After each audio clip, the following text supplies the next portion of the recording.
चुनाव की दहलीज पर आकर खड़ा है। 12 साल गुजरात के मुख्यमंत्री रहने के बाद 10 साल इस देश के प्रधानमंत्री रहे नरेंद्र मोदी, और इसमें मुझे कोई गुरेज नहीं है कहने में कि उनको प्रचंड बहुमत और बहुत मोहब्बत दी इस देश ने। तो जब 10 साल बाद चुनाव आया तो हमारी ये अपेक्षा थी कि मोदी जी हर मीटिंग में, हर रैली में जाएंगे और सीना ठोक कर कहेंगे मैंने ये काम किया है, ये मेरा रिपोर्ट कार्ड है, इस पर मुझे वोट दीजिए। लेकिन यहाँ तो बाजी पलट गई, अपनी बात ही नहीं करते। जो 2014 की स्क्रिप्ट थी वही 2024 में पढ़ रहे हैं। कांग्रेस को कोसने के अलावा, राहुल गांधी की माला फेरने के अलावा, नेहरू पर दोषारोपण करने के अलावा कोई और काम ही नहीं कर रहे। तो भाई 10 साल से क्या इस देश के प्रधानमंत्री ने झुनझुना बजाया है? सवाल इस बात का है।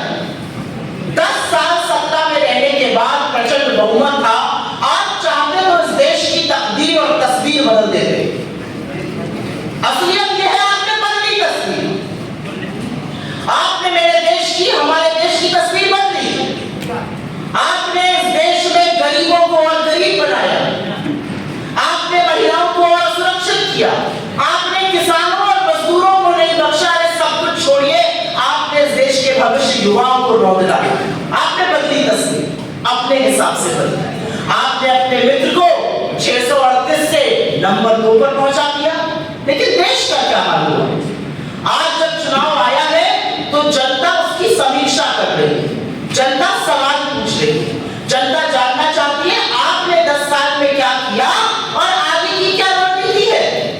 जब जनता के मन में यह सवाल है तो सामने वाला स्टेज पर खड़ा होकर राहुल गांधी, कांग्रेस पार्टी डराना, धमकाना, ये कौन सा चुनाव लड़ रहे हैं मोदी जी?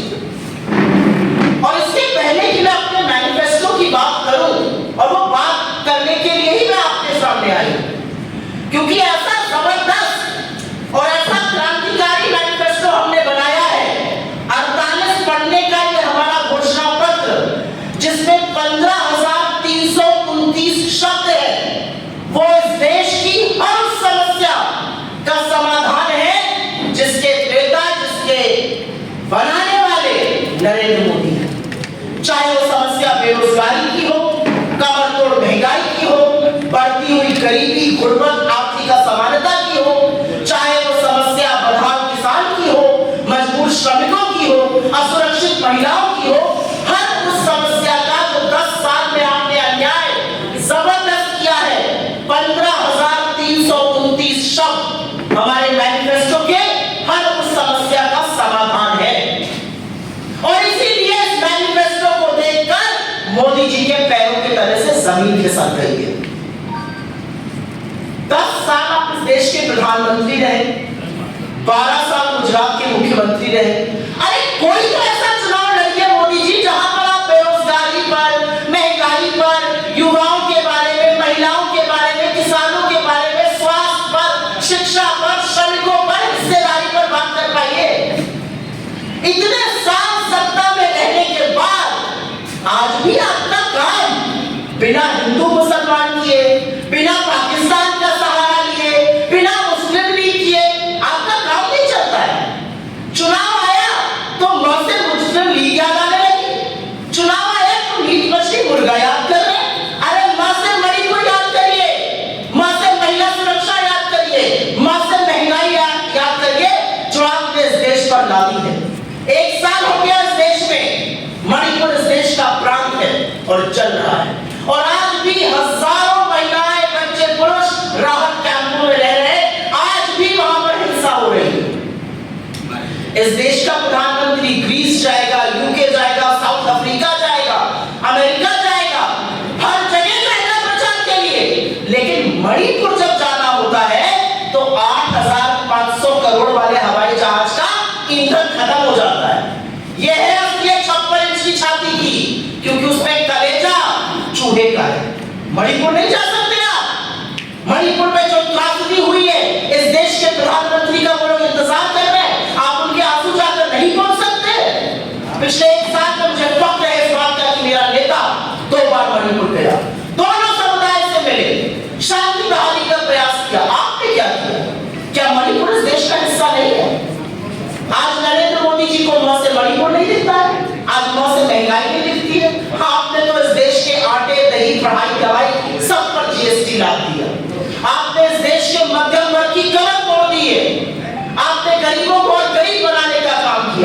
और महिला सुरक्षा के बारे में तो खैर मैं जितना कम बोलूं, एक महिला होने के नाते इस मंच पर 2 महिलाएं, शर्म आती है ये कहते हुए, और आपके बीच में भी मुझे महिलाएं यदा कदा दिख रही हैं। इस देश का प्रधानमंत्री 14 अप्रैल को मैसूरू जाते हैं, मैसूरू जाकर वोट मांगते हैं प्रज्वल रेवन्ना के, हासन के सांसद, उनके संयुक्त उम्मीदवार, और मैं उनको प्रज्वल रेवन्ना नहीं, उनको राक्षस और दरिंदा कहती। जिस आदमी के 3000 विभत्स वीडियो, जिसने सैकड़ों औरतों की आबरू के साथ खिलवाड़ किया, जिसने अपने घर में काम करने वाली अपनी पार्टी की कार्यकर्ता, जिला पंचायत की सदस्यों को नहीं बख्शा, उस आदमी के लिए आप वोट मांगते हैं, मंच साझा करते हैं, पीठ थपथपाते हैं, तारीफ करते हो, कहते हैं हर एक वोट प्रज्वल रेवन्ना को मिलेगा, उससे मैं मजबूत होऊंगा।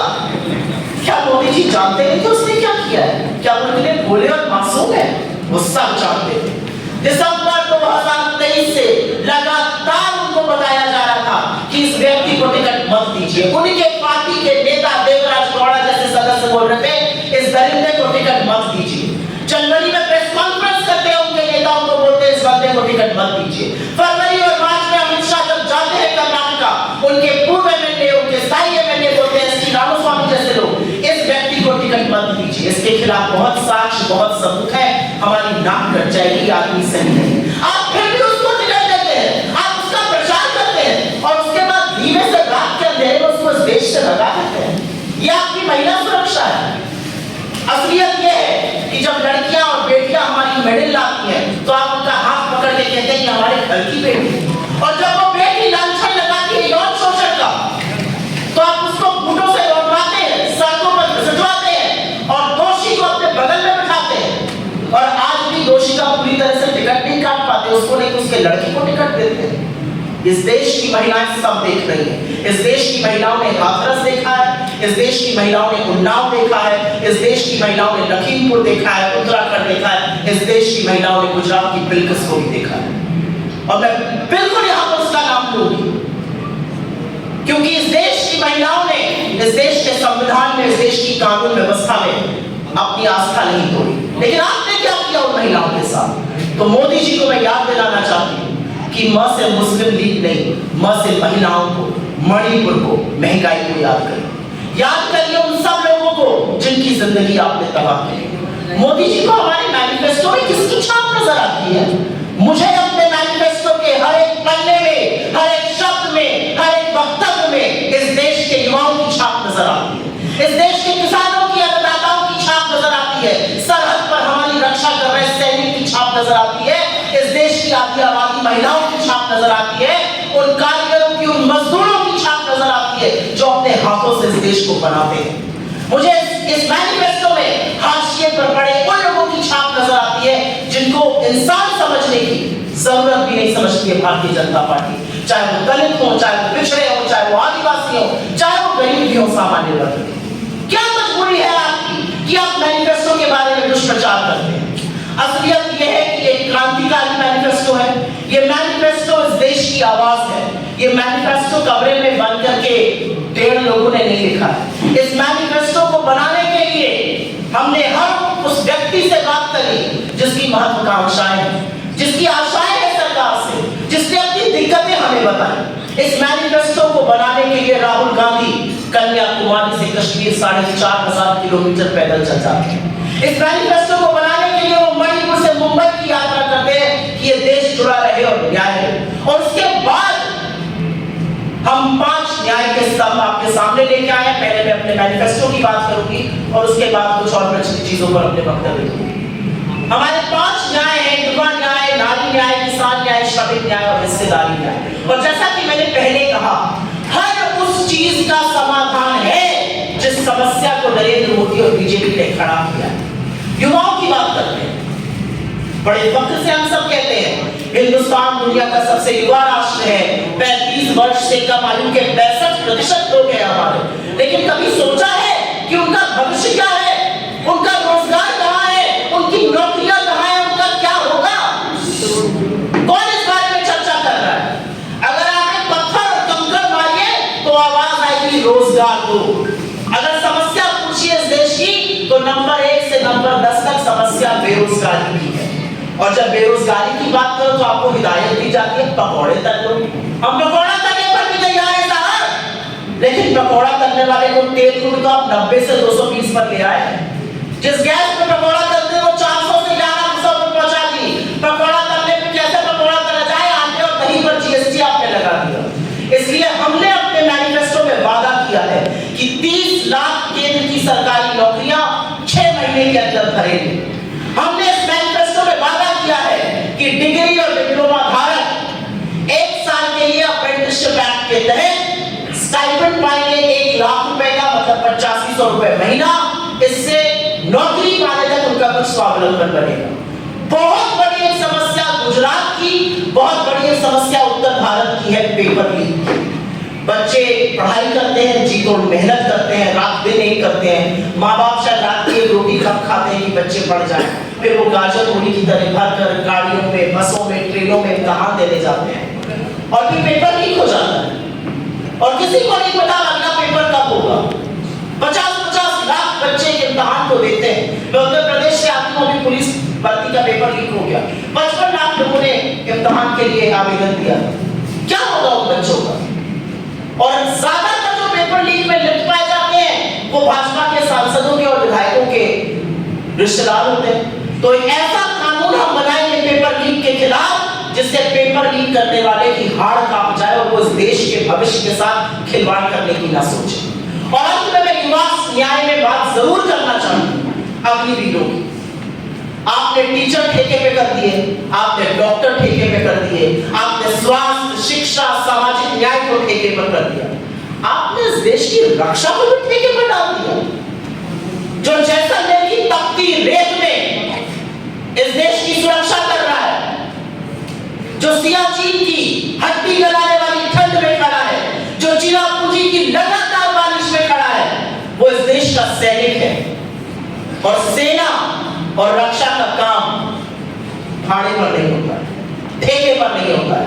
कितनी बड़ी विडंबना है कि 73 साल का प्रधानमंत्री आपसे 5 साल और मांग रहा है और 24 साल के इस देश के युवा नौजवान को कह रहा है तुम्हें मैं रिटायर करके घर भेजूंगा। इस व्यवस्था को हमने कमर कस ली है, हम पूरी तरह से खत्म करेंगे। और जैसे पहले नियुक्ति होती थी सेना की, जिस तरह से पेंशन मिलती थी, जिस तरह से पक्की नौकरी होती थी, वो हम पूरी तरह से बहाल करेंगे। मैं अगली बात करना चाहती हूँ नारी न्याय की। इस देश की आधी आबादी, मैंने यहाँ पर जिक्र किया भूषण शरण सिंह का, मैंने यहाँ जिक्र किया प्रज्वल रेवन्ना का, मैंने यहाँ जिक्र किया कुलदीप सिंह सेंगर का, रामदुलाल गौंड का, मैंने हाथरस का, उन्नाव का, लखीमपुर का, उत्तराखंड का, बिल्किस का जिक्र किया। क्यों होता है ऐसा? क्यों लोग सोचते हैं कि औरत एक दोयम दर्जे की अधिकारी है? वो इसलिए सोचते हैं क्योंकि इस कमरे में गिनी चुनी औरतें हैं। अगर हाथ की उंगलियों पे गिन लूं तो हम सबकी गिनती हो जाएगी। इसलिए जरूरी है कि ऐसे कमरों में भी औरतें ज्यादा हैं, हमारे कामकाज की जगहों पे औरतें ज्यादा हैं। इसलिए हमारा वादा है हमारी सरकार बनेगी और 50% सरकारी नौकरियों में आरक्षण हम युवतियों को, लड़कियों को देंगे। हम इस देश की गरीब महिलाओं को, और तमाम ऐसी स्टडीज है जहां पे पता चलता है डोमेस्टिक वायलेंस जैसी समस्या, आत्महत्या जैसी समस्या इसलिए होती है क्योंकि औरत निर्भर होती है। हम इस देश की गरीब महिला के हाथ में 8500 रुपए रखने जा रहे हैं, मतलब साल का 1 लाख रुपए। उससे वो अपनी भी किस्मत संभालेगी और अपने परिवार को भी समृद्ध बनाएगी, शिक्षा और स्वास्थ्य का स्तर बढ़ेगा। और बिल्कुल मैं अपने नेता से यकीन रखती हूँ, टकाटक पैसा उसके अकाउंट में आएगा और टकाटक उसके परिवार की त्रासदी बाहर जाएगी। ये नारी न्याय की हम बात करते हैं। मैं बात करना चाहती हूँ किसान न्याय। इस देश का अन्नदाता, मुझे याद है जब मैं बड़ी हो रही थी एक ही नारा सुनते थे, जय जवान जय किसान। इस देश में अन्नदाता को वो स्तर दिया गया है कि किसी की हैसियत और किसी की औकात नहीं हुई है कि किसानों के खिलाफ बोल सके। लेकिन नरेंद्र मोदी की सरकार ने, बीजेपी ने वो तिलिस्म भी तोड़ दिया। हमारे अन्नदाताओं को मवाली, गुंडा, आतंकी, नक्सली, खालिस्तानी, न जाने क्या क्या कहा गया। क्या मांग रहे थे किसान? क्या चाह रहे थे किसान? अपने हक की बात कर रहे थे और आपने चुनाव के पहले उनसे उस हक देने का वादा किया था। आपने एमएसपी का वादा किया था। आपने गुजरात के मुख्यमंत्री रहते हुए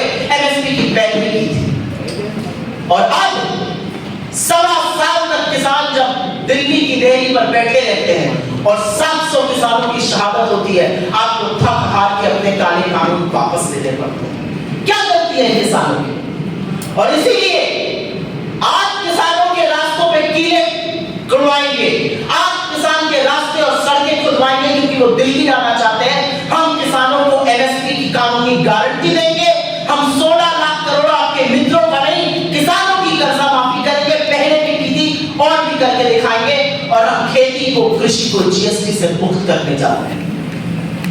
बीज पर, कीटनाशक पर, खाद पर जीएसटी, जो खेती के उपकरण होते हैं उस पर जीएसटी, हर तरह से टैक्स वसूली करेंगे आप। जो किसान ये हौसला रखता है कि वो धरती का कलेजा फाड़कर फसल उगाता है, उस किसान के साथ तो वही बातें नहीं हो सकती। इसलिए हम किसान को एमएसपी की कानूनी गारंटी देंगे और किसान को कर्जे के बोझ से हटाएंगे, उससे मुक्त कराएंगे। मैं अगली बात करना चाहती हूं श्रमिकों की। गुजरात एक बेहद जुझारू प्रदेश है। आप कारोबार को समझते हैं, आप श्रमिक के श्रम के दाम को समझते हैं। श्रमिक इस देश को बनाते हैं। अहमदाबाद में जोमैटो, स्विगी, ब्लिंकिट जैसी बहुत सारी ऐप, बहुत सारी सुविधाएं हैं। 10 मिनट में चाय पत्ती खत्म हो गई, चीनी खत्म हो गई, तुरंत लेके आओ। खाना चाहिए आधे घंटे में आएगा। कभी सोचा है कि जो लड़का आपके लिए स्कूटर से अपने वो ला रहा है, अगर उसका एक्सीडेंट हो जाए, उसकी टांग टूट जाए, 6 महीने वो बिस्तर पे पड़ जाए, उसके घर में क्या होगा? क्या है उसके लिए सुरक्षा? क्या होगा उसके परिवार का? इसलिए गिग इकोनॉमी जिसको कहते हैं, उस गिग इकोनॉमी के लिए हम एक सामाजिक सुरक्षा का कानून लाएंगे कि उनके साथ अगर कोई हैवी बेबी हो, उनके पीएफ की, उनकी ग्रेजुटी की कुछ व्यवस्था की जा सके। मनरेगा लाकर हमने ग्रामीण भारत की, ग्रामीणांचल की पूरी तरह से तकदीर और तस्वीर बदली थी। और सच ये है कि जब कोरोना काल आया और मोदी जी ने जब तुगलकी फरमान करके लॉकडाउन लगाया, तो 2 चीजें संजीवनी बनी इस देश में, एक मनरेगा और दूसरा खाद्य सुरक्षा का कानून। उस मनरेगा का मानदेय हम दैनिक 400 रुपए करने जा रहे हैं, जिससे श्रम की दर में बढ़ोतरी होगी। हमारा अपना मानना है कि किसी भी घर में, चाहे वो निम्न मध्यम वर्ग हो, गरीब हो, मध्यम वर्ग हो, अगर बीमारी आ जाती और भगवान ना करे अगर बड़ी बीमारी आ गई, तो पूरी तरह से घर के घर बर्बाद होते हुए देखे हैं हम। राजस्थान में हमने बड़ी सफल चिरंजीवी योजना लॉन्च करी थी 25 लाख रुपए की, उसको हम राष्ट्रीय स्तर पे करने जा रहे हैं। हमारी सरकार बनेगी, 25 लाख की हेल्थ योजना का बेनिफिट इस देश को मिलेगा। उसमें सिर्फ इलाज ही नहीं, दवाई, डायग्नोस्टिक टेस्ट भी शामिल है, क्योंकि यह जरूरत है इस देश की। और अंत में मैं बात करूंगी हिस्सेदारी न्याय की, और क्यों जरूरी है हिस्सेदारी न्याय की बात करना। 76 साल बाद आजादी के हमें आज भी हिस्सेदारी न्याय की बात क्यों करनी पड़ रही है? इसलिए करनी पड़ रही है कि जो दलित, आदिवासी, पिछड़े और जो गरीब सामान्य वर्ग के लोग हाशिए पर हैं, उनको मुख्य धारा में लाना जरूरी है। भारत कह लीजिए, हिंदुस्तान कह लीजिए, इंडिया कह लीजिए, मेरा वतन कह लीजिए, मेरी सरजमी कह लीजिए, जिस नाम से बुलाइए, अगर वो लोग मुख्य धारा में नहीं आएंगे तो ये देश विकास नहीं कर सकता है। और असलियत यह है कि जिनकी आबादी 80-85% है, उनका प्रतिनिधित्व नीलबटा सन्नाटा है। सेंट्रल यूनिवर्सिटीज में 4%, 5%, आईआईटी में 3%, आईआईएम में 5%। क्यों? जो सबसे ताकतवर IAS officers of the government of India secretaries 90, 3%। क्यों? क्या वो बाकी लोगों से कमता है? क्या भगवान ने उनको अलग बनाया है? जी नहीं। अगर सदियों से इस त्रासदी का हम अंत नहीं करेंगे, आने वाली त्रासदी का, तो हम अंत कब करेंगे? और हम क्या कह रहे हैं? हम तो यही कह रहे हैं, गिनती करा लो, एक्सरे कर लो।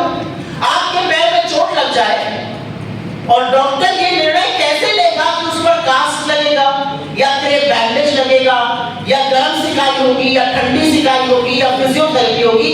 ये निर्णय वो एक्सरे लेकर करता है। तो नीति निर्माण कैसे करिएगा जब तक आप एक्सरे नहीं करिएगा?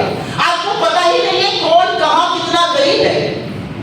हम दलित, पिछड़े, आदिवासियों की बात करते हैं, उसी तरह से हम बात गरीब सामान्य वर्ग की भी करते हैं। ऐसी नीतियां कैसे निर्मित होगी जब हमें पता ही नहीं है कि कौन कहां पर किस तरह से है?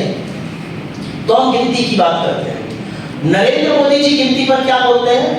कांग्रेस आपका कमरा छीन लेगी, आपकी भैंस छीन लेगी, आपका मंगलसूत्र छीन लेगी। मैं बड़े दुख के साथ कहती हूं और एक औरत होने के नाते कहती हूं,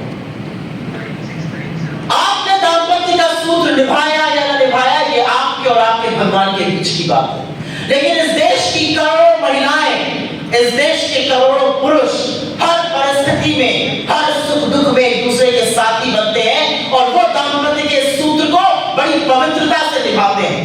मंगलसूत्र औरत के लिए धागा एक सोने की टिकड़ी नहीं है। मंगलसूत्र एक औरत के लिए उसकी पहचान, उसका जीवन पर्यंत एक धर्म बन जाता है। उस मंगलसूत्र की बात कर रहे हैं आप। 55 साल कांग्रेस की सत्ता रही, हमने किसी का मंगलसूत्र, किसी का कपड़ा, किसी की गाय, किसी की भैंस लेकर किसी और को दे दिया। और मंगलसूत्र की आप बात कर ही रहे हैं तो पूछ लेती हूँ आपसे एक औरत होने के नाते सवाल। 20 जाबाजों की शहादत हुई थी गलवान में, आपके मुंह से चीन का नाम नहीं निकला था, आपने कहा था कोई घुसा हुआ नहीं है। उन 20 जाबाजों की विधवाओं के मंगलसूत्र का क्या हिसाब है आपके पास? आपके पास क्या हिसाब है? 700 किसानों की शहादत आपकी नाम के नीचे हुई, उन शहादत की जो विधवाएं हैं उनके मंगलसूत्र का क्या हिसाब है? आपके पास क्या हिसाब है मंगलसूत्र का, जो तमाम हमारे फौजी भाई सेना में तैनात हैं? आपके पास क्या हिसाब है हमारे मंगलसूत्र का, जो मणिपुर की बेटियों और बहनों ने खोया है? आपके पास क्या हिसाब है मंगलसूत्र का, जो गरीबी, गुर्बत, महंगाई, बेरोजगारी के चलते हमारी बहनें, हमारी भाभी, हमारी माओ ने गिरवी रख के अपने घर का खर्चा चला रही है? क्या हिसाब है आपके पास? और किस मुंह से आप मंगलसूत्र की बात करते हैं? मंगलसूत्र की बात आप कांग्रेस पार्टी से करते हैं, उस कांग्रेस से जिस इंदिरा जी ने अपने जेवर देश की जंग के दौरान दान दे दिए थे इस देश को, उस कांग्रेस से जहां हमारी नेता ने, हमारी सबसे पूज्य नेता ने इस देश में वैधव्य झेलते हुए ज्यादा वर्ष बिताए, बजाय बेहतर रहने के एक शहीद की विधवा से आप मंगलसूत्र पूछते हैं।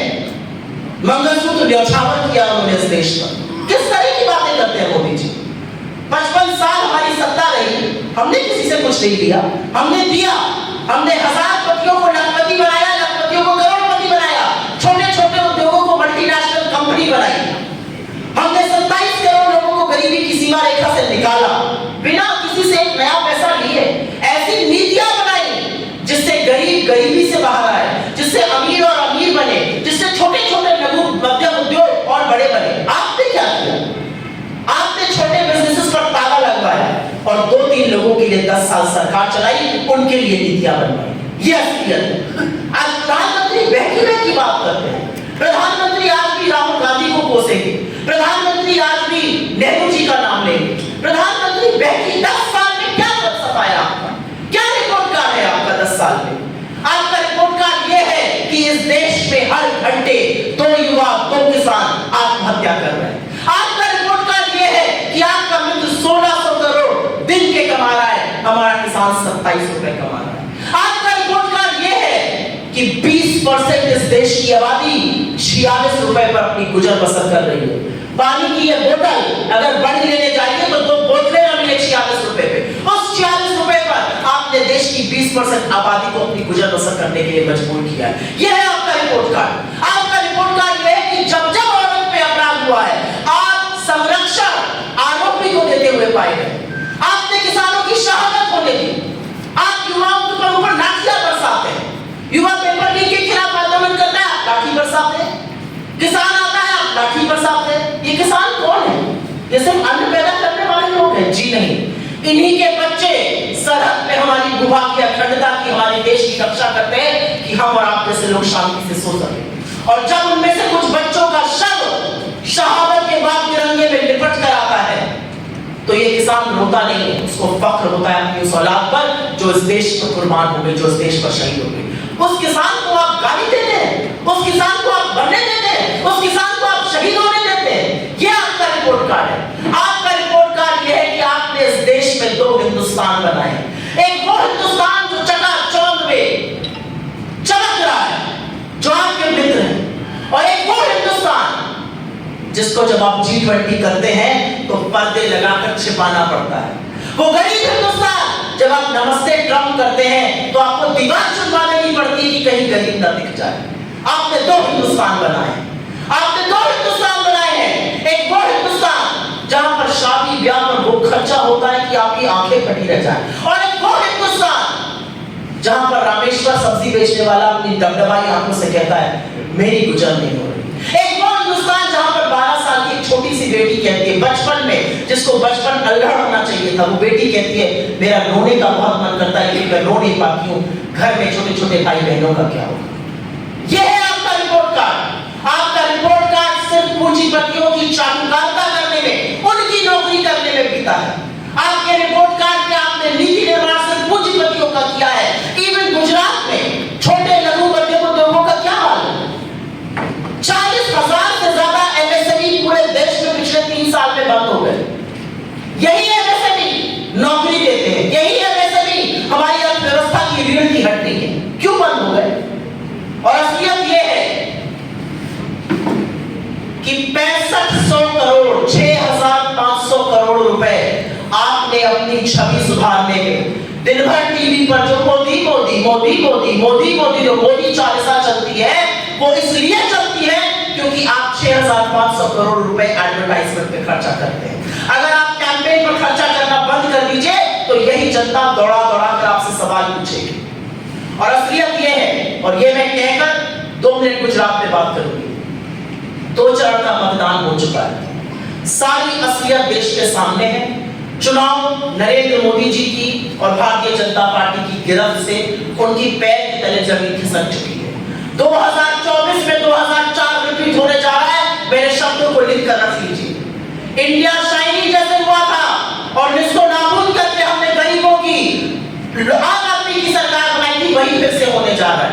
आप लिख कर ले लीजिए। लोग साइलेंट हैं लेकिन लोग बदलाव कर रहे हैं। 400 पार की जो बात करते थे लोग समझ गए कि संविधान ये बदलना चाहते हैं। चाहे इनके लल्लू सिंह सांसद हो, चाहे अनंत हेगड़े हो, चाहे ज्योति बिरला हो, चाहे गिरिराज सिंह हो, चाहे मुख्य सलाहकार विवेक देबरॉय हो, लोग समझ गए कि इनका असली षड्यंत्र, इनकी असली साजिश वही है जो आरएसएस शुरू से करना चाहती थी।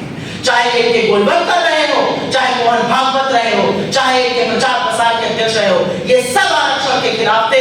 जनता समझ गई कि नरेंद्र मोदी 400 की बात इसलिए कर रहे हैं क्योंकि वो आरक्षण समाप्त करना चाहते हैं और गरीब मजलूम निहत्थे लोग अपने वोट से आपको जवाब दे रहे हैं। 2 चरण में बुरी तरह से हारने के बाद प्रधानमंत्री ने जो शब्दावली अपनाई है, जिस तरह के शब्द, जिस तरह की मर्यादित भाषा, जिस तरह के शब्दों का चयन वो महिलाओं के लिए कर रहे हैं, ये उनकी बौखलाहट है, उनकी घबराहट है। मुझे गुस्से से ज्यादा उन पर तरस आता है क्योंकि हर तानाशाह डरपोक होता है और तानाशाह को अपनी सत्ता जाते देख सक पकाना बड़ी आम बात है और इसीलिए वो सक पकाए हुए हैं, इसीलिए वो उस भाषा में बात कर रहे हैं। लेकिन आप याद रखिएगा, वो जो भी बात कर ले, वो जो भी मुद्दों से भटकाए, हम मुद्दों पर अड़े रहे हैं। ये चुनाव बेरोजगारी पर, आर्थिक असमानता पर, महंगाई पर, युवाओं के भविष्य पर, किसानों के हक पर, श्रमिकों के सम्मान पर, महिलाओं की भागीदारी पर, लोगों की हिस्सेदारी पर लड़ा गया है और वही लोग इनको हराएंगे। ये असलियत है इस चुनाव की। मैं 2 मिनट गुजरात के लिए जरूर बात करना चाहती हूँ। उससे पहले मैं एक बहुत प्रमुख बात करना चाहती हूँ जिस बारे में नरेंद्र मोदी बोलते हुए हचकचाते हैं। भ्रष्टाचार की बात करते थे, झुंझुना बजाते थे 2014 से भ्रष्टाचार का। इलेक्टोरल बॉन्ड में जो उभर कर तस्वीर सामने आई है, जो गोरख गंदा धंधा बीजेपी और नरेंद्र मोदी और अमित शाह ने मिलकर चलाया है, जो चंदा दो धंधा लो, जो पूरा वसूली रैकेट चला है, यहां पैसा दिया अगला बड़ा कॉन्ट्रैक्ट आपको। तो ये कट मनी तो था, ये क्या था? कट मनी लेकर कॉन्ट्रैक्ट दिया जा रहा था। राज्य अंदर राज्य जब सेंट्रल गवर्नमेंट कॉन्ट्रैक्ट देती थी तो ये कर रही थी। ईडी, सीबीआई, इनकम टैक्स की रेड होगी, रेड होने के कुछ दिनों बाद पैसा आएगा, चंदे के रूप में, बॉन्ड के रूप में पैसा आएगा और पैसा आने के बाद वो रेड बंद हो जाएगी, कोई अप्रूवल बन जाएगा, किसी की फाइल क्लोज हो जाएगी। ये जो वसूली रैकेट, ये जो गोरख धंधा, चंदा लो धंधा लो का नरेंद्र मोदी ने चलाया है, ये देश समझ चुका है।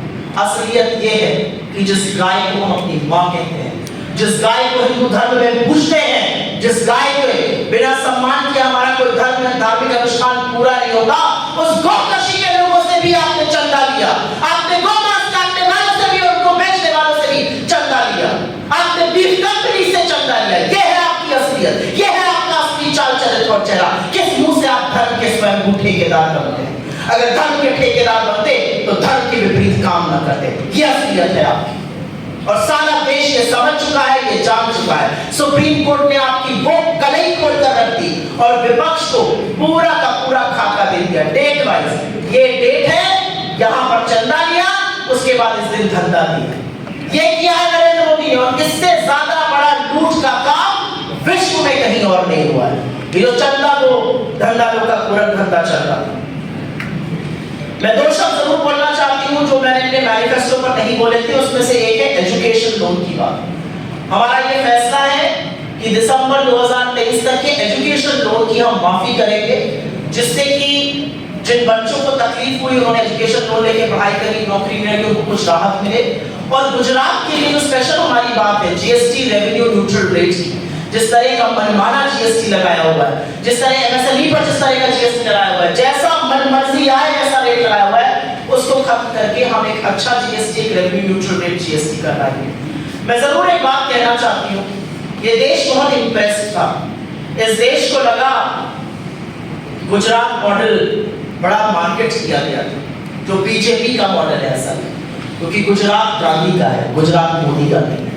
गुजरात आंदोलन की क्रांति की धरती है और हर आंदोलन को नष्ट करने का, चाहे वो पाटीदार आंदोलन हो, चाहे वो दलित आंदोलन हो, हर आंदोलन को, चाहे वो आज राजपूत समाज का आंदोलन हो, हर आंदोलन से दरकिनार करने का काम सरकार ने किया है। ये गांधी की धरती है, ये क्रांति और आंदोलन लाती है। और मेरी बात आप याद रखिएगा, इस बार गुजरात इतना बड़ा बदलाव, इतना जबरदस्त चौंकाने वाला है मोदी जी को कि उनको समझ में नहीं आएगा कि गुजरात में क्या खेला हो गया। एक बहुत बड़ा मॉडल बीजेपी का गुजरात में मार्केट किया जाता था। क्या असलियत है उस मॉडल की? उस मॉडल की असलियत यह है कि 35% लोग कुपोषण का शिकार है। उस मॉडल की असलियत यह है कि ग्रामीण गुजरात में 45% लोग कुपोषण का शिकार है। उस मॉडल की असलियत यह है कि 35,000 टीचर्स की वैकेंसी खाली है, 38,000 जो स्कूल में कमरे होने चाहिए थे वो नहीं बने। हमारे बच्चे कुपोषण का शिकार है, पढ़ रही थी 3 में से 10 गुजराती कुपोषण का शिकार है। यह है आपका गुजरात मॉडल। इस बीजेपी मॉडल को आप देश में लगाना चाहते हैं। असलियत यह है कि इस चुनाव को मोदी जी ने बहुत कोशिश करी, बहुत ताकत लगाई, मीडिया का, कुछ साथियों का खूब सहारा लिया मुद्दों से भटकाने के, लेकिन जब हमने भी कमर कस ली थी और लोगों ने भी कमर कस ली कि चुनाव तो इस बार मुद्दों पर होके रहेगा, तो वो कुछ कर नहीं पाए।